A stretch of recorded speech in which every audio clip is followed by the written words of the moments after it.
أشهد أن لا إله إلا الله وأشهد أن محمدا عبده ورسوله.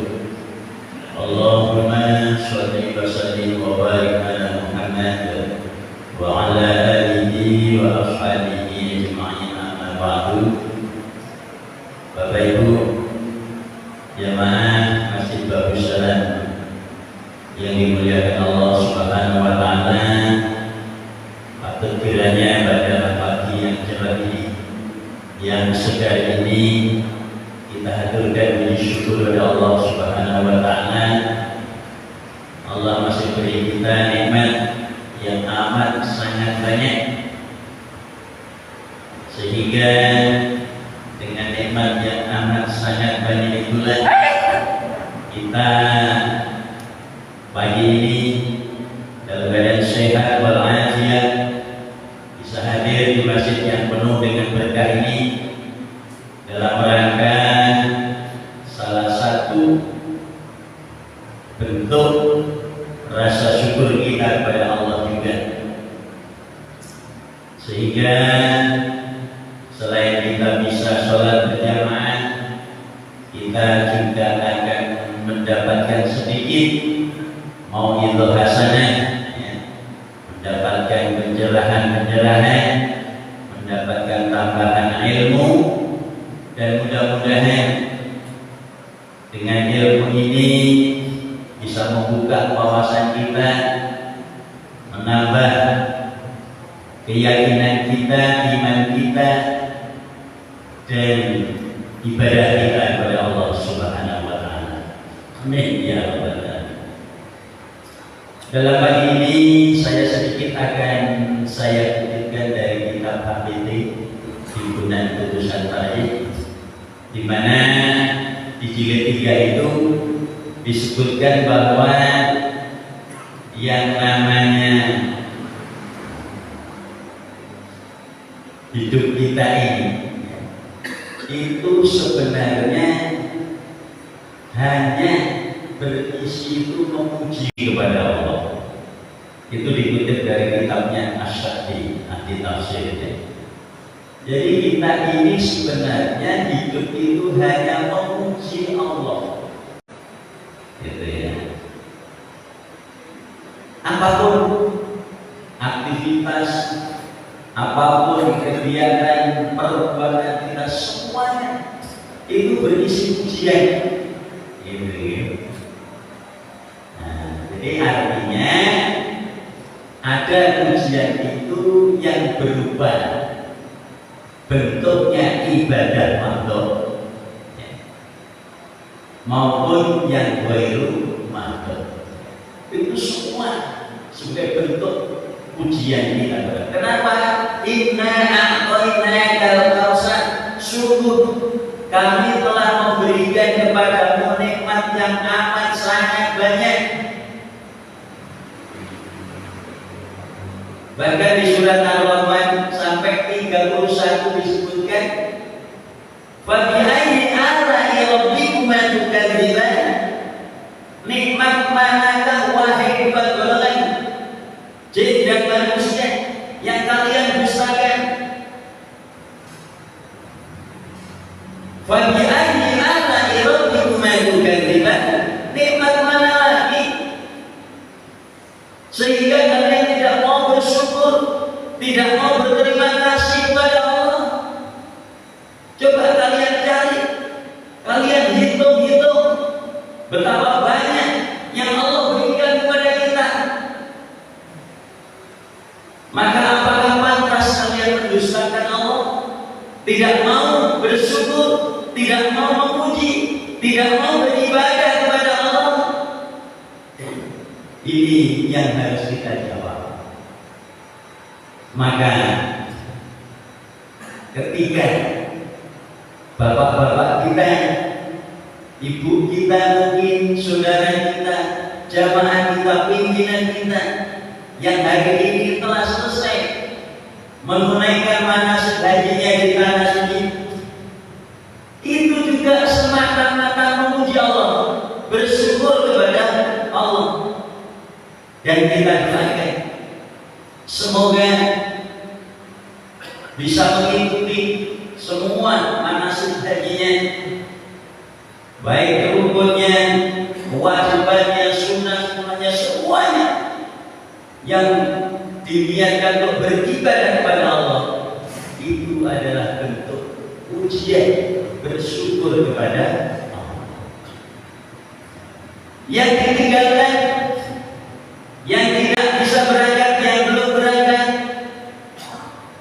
bentuk ujiannya kepada Allah itu dengan mendekatkan diri yang dengan sebutan kurban, sesuai dengan namanya qurban atau kurban, berusaha untuk menghampirkan, mendekatkan diri kepada Allah dengan cara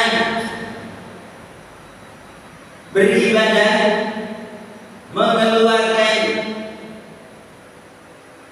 binatang ternaknya untuk dikorbankan, baik itu sapi, baik itu sendiri maupun patungan maupun kambing, domba dan sebagainya.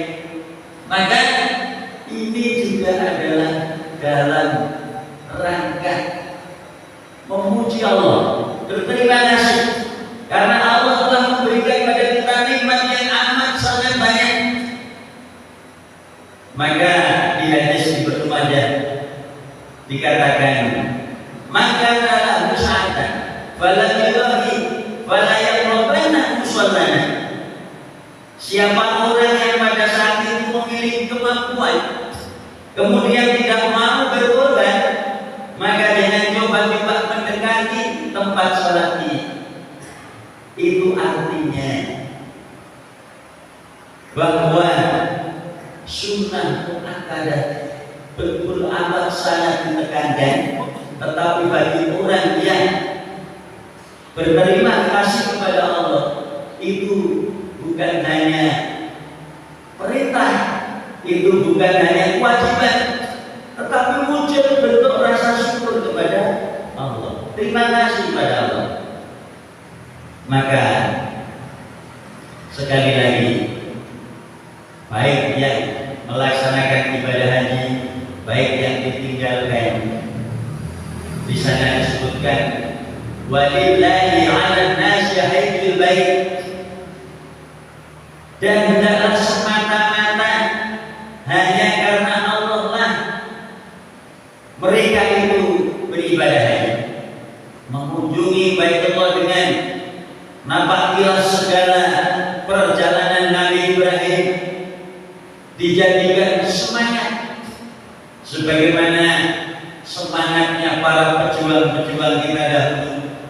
Begitu kongres internasional, begitu melaksanakan ibadah haji, pertemuannya manusia, orang-orang yang beriman dari seluruh dunia pula dengan membawa semangat keberagamaan yang tinggi. Yang pertama adalah tauhidnya. Jadi benar-benar semata-mata beribadah karena Allah,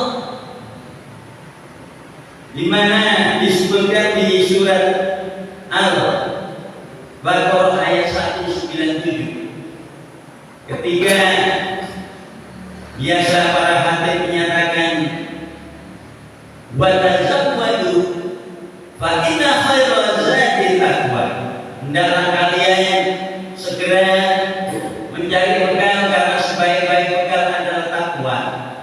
Maka itu diawali dengan al-hajju asyhurun ma'lumat.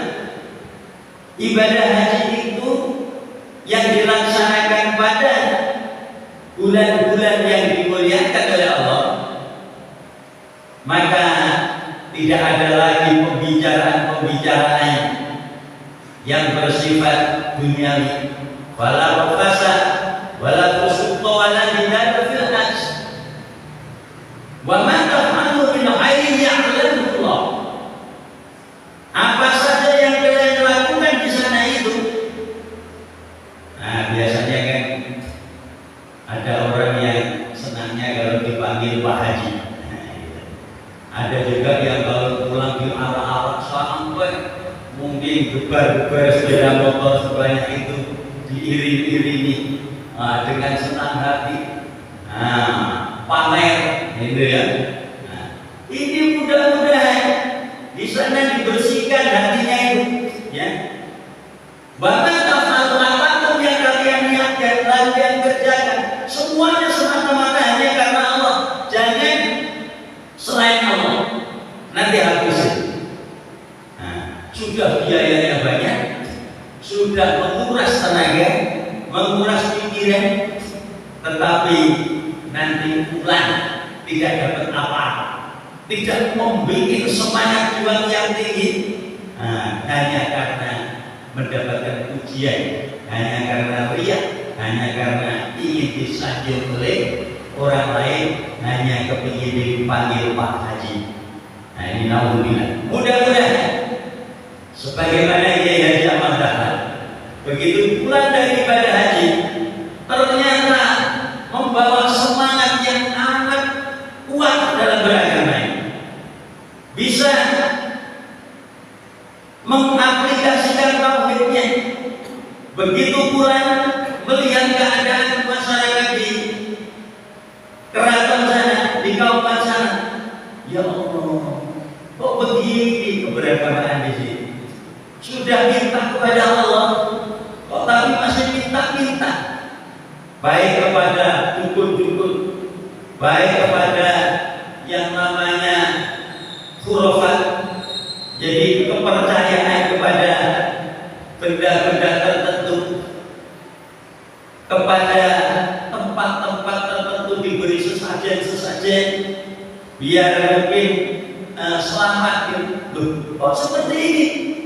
Maka muncullah keinginan kuat Kiai Haji Ahmad Dahlan meluruskan paham agama, bukan agamanya yang diluruskan, paham agamanya yang salah, ya.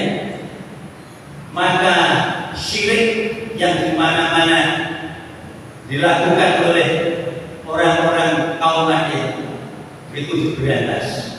Khurafat, keyakinan-keyakinan kepada benda-benda tertentu yang memiliki kekuatan-kekuatan gaib yang akhirnya menggerogoti umat. Kemudian tahayul, kepercayaan terhadap tempat-tempat tertentu, ya, yang angker, yang keramat dan lain sebagainya. Dan juga bid'ah ini menjadi sasaran tembak utama Kiai Haji Ahmad Dahlan untuk membersihkan dari paham-paham agama yang salah itu. Mudah-mudahan kita doakan semoga teman-teman kita, saudara kita pulang dari ibadah haji membawa semangat beragama yang tinggi. Kita yang kemarin sudah berkorban berhari raya Idul Adha, sebagaimana namanya, kalau hadis riwayat Tirmidzi mengatakan kalau Idul Fitri itu al-fitru yauma yuftirun nas, itu saat di mana kita harus makan iftar, buka. Kalau Idul Adha yauma yudhahin nas, jadi pada saat dilaksanakan penyembelihan ibadah hewan kurban. Mudah-mudahan baik saudara kita yang berada di tanah suci kemudian pulang kembali, kita yang ditinggalkan dengan ibadah kurbannya memiliki semangat yang sama-sama mendekatkan diri pada Allah, dan itu wujud atau bentuk daripada pujian kita kepada Allah Subhanahu wa Ta'ala. Jadi ibadah kita tidak ada beban, tidak ada tekanan, tidak ada merupakan suatu kewajiban yang menjadi seakan-akan kebutuhan kita, tetapi bentuk rasa syukur kita kepada Allah, bentuk pujian kita kepada Allah, baik itu ibadah yang berupa ibadah mandor maupun ibadah-ibadah belum mandor, semuanya dalam bentuk ibadah ini adalah wujud pujian kita kepada Allah Subhanahu wa Ta'ala. Amin ya rabbal alamin. Mudah-mudahan ada guna dan manfaatnya. Aku qouli hadza wa astaghfiruhu innahu huwal ghafurur rahim. Wabillahi taufiq wal hidayah. Assalamualaikum warahmatullahi wabarakatuh.